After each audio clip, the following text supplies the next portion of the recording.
Hello, everybody, and welcome to the Founders on Fire podcast. I'm delighted to be joined here today by Brad Genser, who is our fintech trailblazer for 2024 and founder of, or co-founder. Are you founder or co-founder? You know what? We have this debate a lot. Are we co-founders or founders? Okay, let's arm wrestle. Are we co-founders or founders? Well, I have another founder, regardless, Taylor, and obviously that's a big part of the story here at Farther. Oh, great! Well, we look forward to hearing about that. So I'm very delighted that the co-founder of Father is going to be joining us now. So, Brad, great to meet you. Thanks for joining us on the Founders on Fire podcast. Congratulations on your win. It's an exciting time for you guys. I've had a little insight in from your team about what's been going on. So obviously you were crowned the fintech trailblazer sort of late last year, but it was a very busy year in 2024. So what's been going on for you? It was an extremely busy year for 2024. And, the story of Farther, we started 6 years ago, and our industry is a lot about trust. Farther is a platform that brings together people and technology to provide a better wealth experience for clients. And it takes a long time to get that trust, the trust in the technology, the trust in our operating systems, and a lot of investment to get there. And what you're really seeing is not just the results of 2024, it's the results of all the years before that. It's just nice that we're beginning to hit our stride and get out there and have that level of trust that we can grow quickly with clients and advisors. So in 2024, we crossed $5 billion under management. We basically were five times growth. We more than doubled our client base. We have much more than doubled the team. We're up over 100 wealth advisors now, and our core team continues to grow. The product design, engineering, marketing folks who are all there. So we're hitting on all cylinders. It's been a really growthy year. We're really looking forward to 2025 and beyond. Fantastic. So perhaps you'd like to tell us a little bit about the earlier part of the journey and perhaps how you yourself got to this position and founding the company or co-founding the company. Yeah, I mean, the story of any company, it typically goes back further than we think. And in 2019, Taylor, my co-founder, and I set out to build this company. We saw the way the wealth management market is. It's a little bit stuck in the old ages, and we saw the power of what technology could bring to clients and advisors, and in reaching more people, creating more personalized, holistic experiences. And we set out to put that in motion. I myself was at Goldman Sachs. I was working in wealth management. I started there as a wealth advisor. My co-founder was working in the 401k space, so a lot of assets in the 401k space. Mm-hmm. And we saw the opportunity to do things better. We saw a lot of people in the market talking about general themes that were correct, but this is about execution. And we said, let's start from the ground up. Let's go build a financial institution that's focused on clients and bringing this paradigm shift where technology and people are going to come together into the world. And so that's what we did. And I noticed, obviously, I had a little bit of a background on yourself, Brad, because you haven't always been in wealth management, have you? Your career started somewhere else, didn't it? Yeah, that's right. I was, and in seventh grade, I came home and told my parents, I'm going to go join the U.S. Army. I'm going to go to West Point. I'm going to be an Army officer. And I went on to do that. And there, I thought of doing nothing else but that.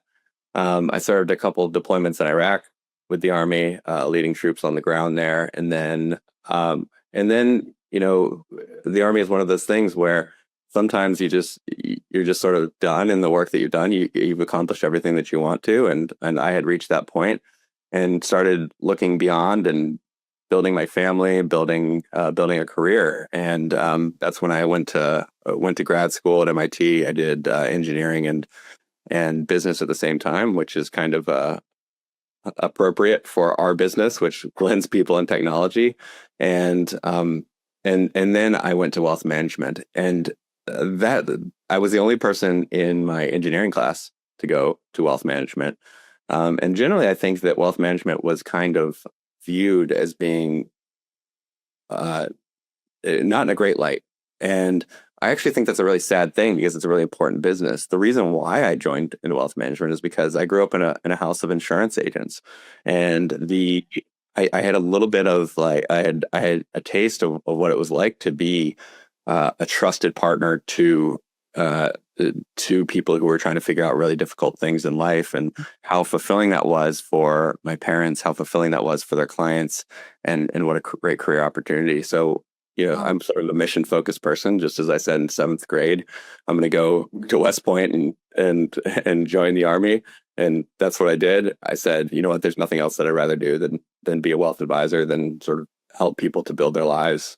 And this is a continuation of that journey. Well, there's certainly obviously an element of, well, the military service is very much built on trust. So, and as you say, you had a background and you've seen inside that the world of wealth management rather than other people maybe seeing it from the outside and having a different viewpoint on what it actually is or what it actually can be. So, well, obviously, you've had recognition. You had a massive funding round at the end of last year, I spied. So you've got the backing of the investment communities as well as, the backing of your clients as well. So what does the industry recognition like winning things like the tech trailblazers mean to you and the team? I think it probably means there's one of our investors says success is a lagging indicator, which is I find to be 100% true. And sort of like what I talked about, all of these things are the result of work that has happened years in advance. Even right now, if you look at what we're working on right now, Mhm. probably 2 years in the future, you probably Yeah. won't see. You'll start to see recognition of those things as we go forward. So I think that it's really important to stay focused on continuing to turn in a that sort of day one performance every single day and not get too Mhm. distracted. But it is great validation for the direction that we have gone and the directions that we've chosen. It showed Mm. it shows that it shows that we can stick to long-term goals and do multiple years of work before we start being recognized. And I think that's great affirmation for the team. It's great affirmation for everyone who is involved in the farther story. Fantastic. And long may that continue. So, others who perhaps are looking at a career or have a great idea, like yourself, obviously not in wealth management because they're not allowed to mess around with your Yeah, area. no, no, no, But no, keep no, no. keep well away from that, all right? Unless someone just have a little chat with you and come up, share some ideas. But people who are looking at sort of disrupting or taking something that perhaps is already exists, but perhaps not as polished or not as advanced as it should or could be, and want to start some kind of tech startup in this sort of crazy world that we live in at the moment, where things are moving really, really fast. And being able to plan is quite difficult because you don't know what direction things are going to move in. I mean, as we've seen with some of the developments in AI coming through from China, that kind of put a bit of a damper just a little bit on some people's plans. So what would your advice be to people who are looking at the entrepreneurial adventure in tech? No, I think, Rose, that was a really good framing of the opportunity. I think a lot of people think of startups, for example, as being pretty uniform, but they're not. And there's a big difference between the kind of companies that are participating in some sort of paradigm shift that is like there's net new, there's no market there yet, kind of like cryptocurrencies were a few years ago. Hmm. And what we're doing, which we're taking a very, very competitive, a very, very well established industry, and we are transforming it for the future and building the new model. There's very different kind of things you have to do. In the latter, what we're doing, you have to be Hmm. really, really focused on execution, and there's a lot of prior matter that you have to negotiate around in order to stay focused. And I think Hmm. that in particular with ours, like staying focused is one of the most important things. We I just did this exercise and I do it about every year where I go back and I say, what were we saying in 2019 when we started, and what have we been saying throughout every year? We've been very, very consistent in saying this is what we're doing. This is how we're moving from 0 to 1, 1 to 2, 2 to 3, and beyond. And I think that's critically important when you're doing something like what we're doing in the type of opportunity that we are. It's, by the way, it's also important in the former case, but I think that you just don't know what the future looks like as much. There's less prior matter to go on, but for us, it's very, very important to say this is the vision. And then we can always sort of benchmark and check, how are we doing against the vision? Fantastic. So from your perspective, you've talked a little bit about the journey so far, but are there any moments that you're particularly proud of on what you've, and of course, obviously winning the Tech Trailblazer, it's clearly obviously massive, but let's not go there. Let's go with something else. What are you most proud of what's been achieved at Father so far? I am most proud of the fact that we have been able to stay on mission of blending people and technology. And I really think there are two aspects of being most proud of. The team that we've built is tremendous. There's a lot of temptation to just take any opportunity, to take anyone and everyone.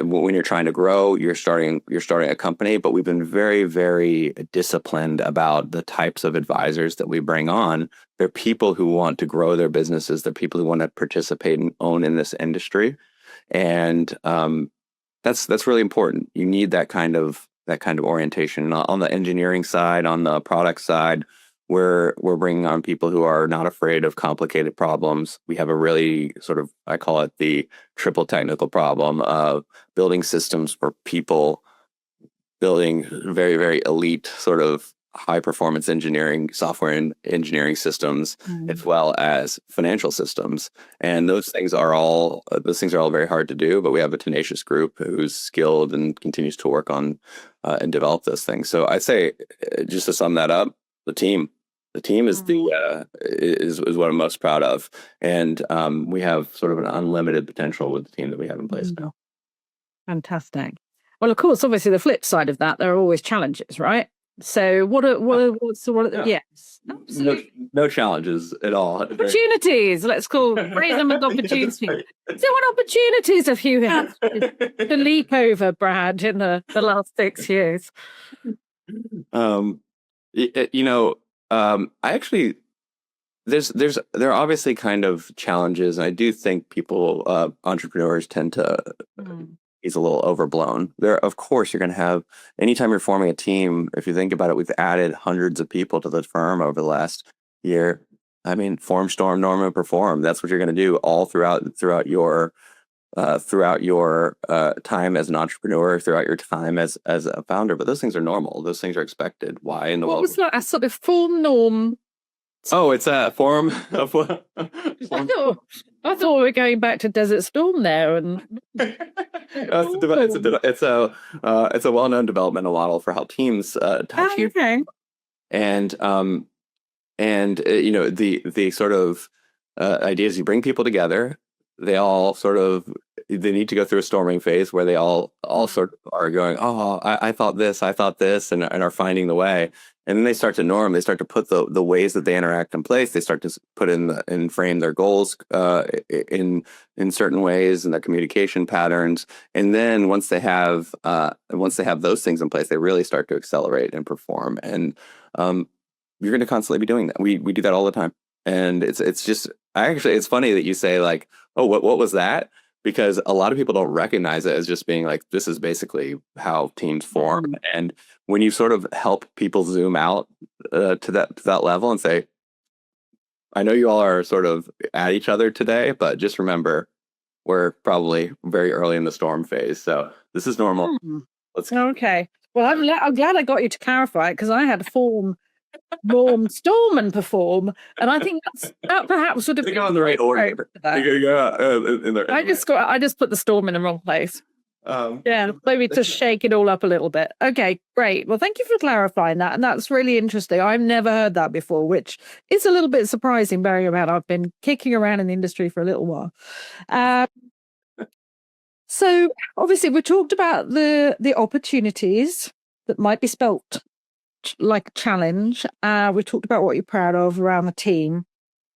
And you know, from my perspective, this wasn't an area that I was going to explore with you, but I think because I hadn't seen your bio, so it wouldn't have been necessarily relevant. But it has been a bit of a theme, and I saw something on LinkedIn. It was somebody looking for service people who were now in a particular area of tech, which was cybersecurity.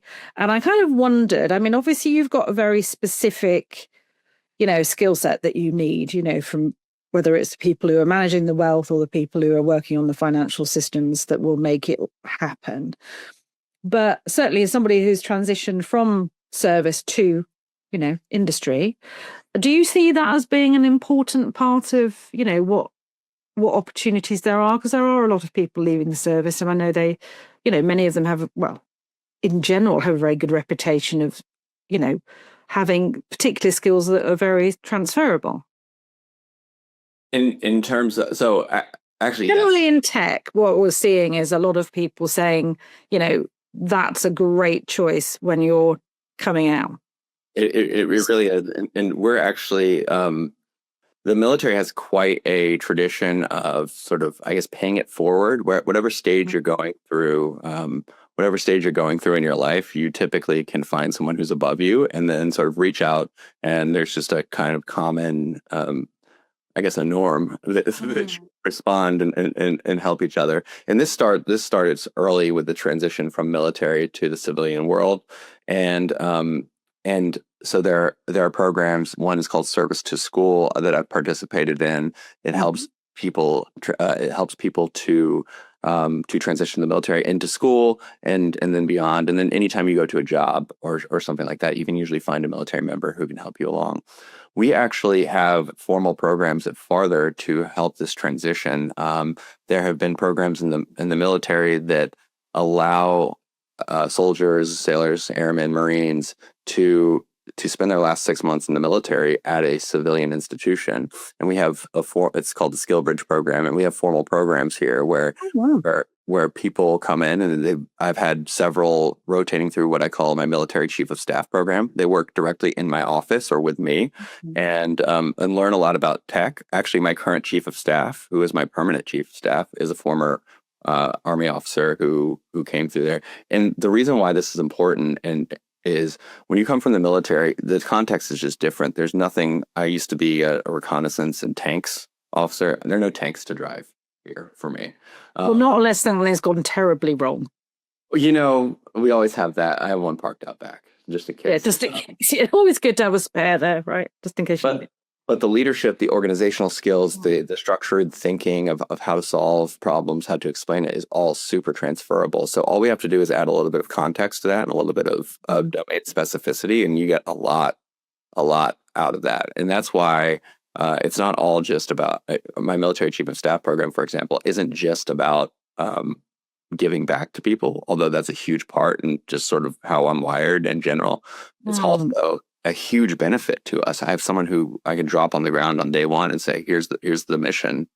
And so all of those skills do come through for soldiers. And I'm glad that a lot of people do recognize that and give people the chance to sort of to develop into tech leaders, into finance leaders and stuff. And I think from your perspective, obviously you kind of know because you've been through the training and the same kind of experience. It's not always the same because, the context is always different, but that fresh pair of eyes, but an understanding where you kind of speak the same language.